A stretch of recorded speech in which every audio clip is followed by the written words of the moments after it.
Welcome back to the channel. Today I am at one of my 2 consistent locations. If you missed last week's video, go check that out. I talk about why it's super important to have a consistent shooting location. I'm just at my second one here, but beside the point. Today I'm actually addressing a question that I myself have been asking a whole lot.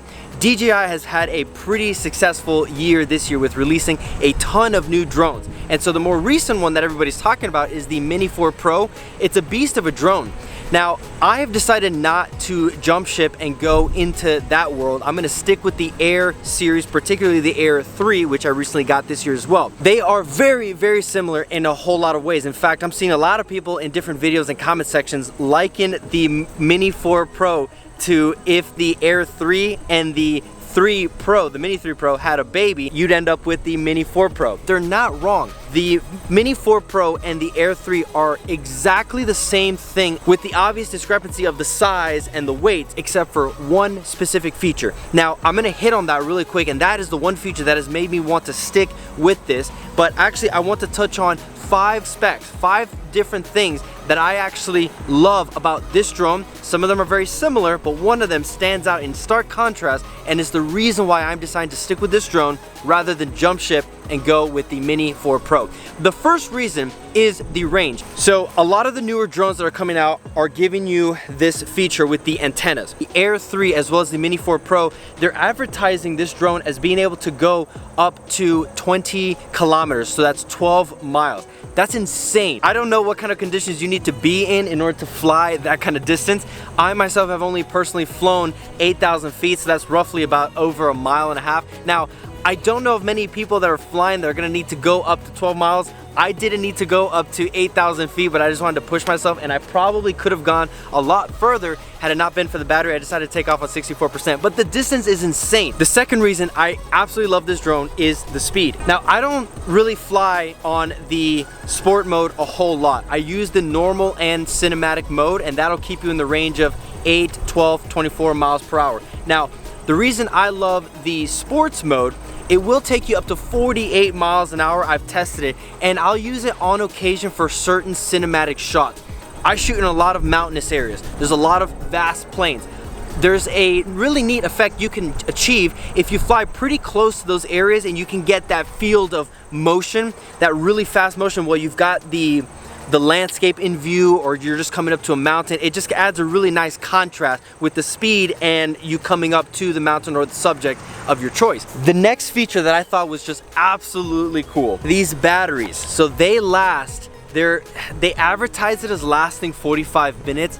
I have gotten 55 minutes out of one battery. I ordered the Fly More package. It comes with 3. The third one is currently in the drone. So imagine if you're out at a location that you really want to capture, the worst thing in the world is to be flying with a battery that lasts 25, 35 minutes, because what happens at minute 24? You gotta land or you gotta come back down and change the battery, and now you're missing a shot that you really like. These, I've never really missed a shot. I love these batteries. These batteries are awesome, especially with 3 of them. I never really run out. That leads me to the next point, and that is the actual charging hub. This thing is a beast, and here's the reason why. The drones leading up to this with the Air series and the Mini series, they have never really had this feature, but essentially what you can do is when you plug in the batteries, and let's just say you have 75% battery on this side and then you have 25% here, you can actually press and hold the power button on the charging hub, and it transfers all of the battery from the lowest percentage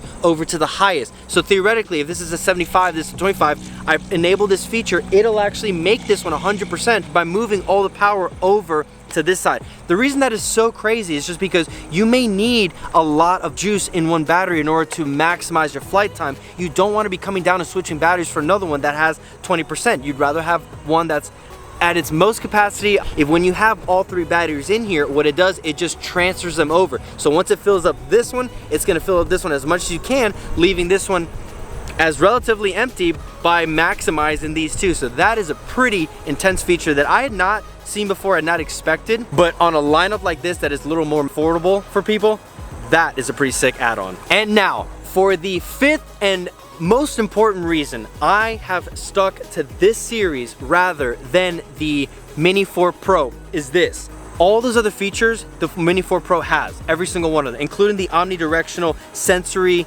system, which allows sensors all around the drone to prevent you from crashing, which is pretty cool. The really big thing that has me sticking to this one is the camera. So I was really torn on this one because the Mini 4 Pro has a feature that is so useful when shooting vertical format videos for shorts and reels. And the thing is, you want the best quality you can for those platforms, especially Instagram, that can tend to compress those images. The neat thing about the Mini 4 Pro is that you can actually still shoot in 4K with the camera rotating vertically. If you have not seen that, look it up. It's pretty cool. The Mini 3 Pro could actually do that, but now you've got that in the Mini 4 Pro with all these features. That's a sick combination. The thing is, it does not have the zooming capabilities that this one does. So this one actually has 2 cameras and they shoot with the same sensor, the same 48 megapixel sensor. So you've got a 70 millimeter, which zooms up 9 times. That's insane. And then you've got the 24 millimeter. The 24 millimeter is also great. The cool thing about it is that the aperture is 1.7, leading you to get this super wide angle. The 70 millimeter gets you 2.8, which is also nuts, but again, giving you that depth of field. Now, in terms of that vertical feature, so obviously you cannot lose that. You need that. And so what I ended up loving about this drone is that although the 4 Mini Pro shoots in vertical format at 4K resolution, you don't really lose that so much on here. So this one actually allows you to shoot in the vertical format at 2.7K, which is great. You can bring it down to 1080p. Aside from all those other features, which are great for both drones, it's the camera. And that is where I would say, to answer the question of which one, it just depends on what you're trying to achieve. I am a huge fan of the zoom feature because of the depth of focus effects and the things you can do whenever you zoom up to an image and you're doing different maneuvers around a particular subject. Allowing myself to capture the 70 millimeter 2.8 aperture and still shoot in 4K up to 60 frames per second. That's wild. I love that. You can also use that camera in slow motion. So this allows you to shoot 100 frames per second, 120 frames per second, I believe as well. But definitely 100 frames per second. So that's pretty sick. So to answer the question everybody's wrestling with, which one? Look, if all your emphasis is on shorts and reels and you want the best quality possible at an affordable price, the Mini 4 Pro is the one for you. If you're okay with losing just a tad bit of quality for all the same features the Mini 4 Pro has, but still shooting at 2.7K raw, as well as maintaining that zoom feature even for that vertical resolution, I don't know how you can beat that. So that, I mean, take it how you will. That is why I am sticking with the Air series for now. Anyway, I'm gonna go fly this drone. We'll see you guys in the next video and go tell a story.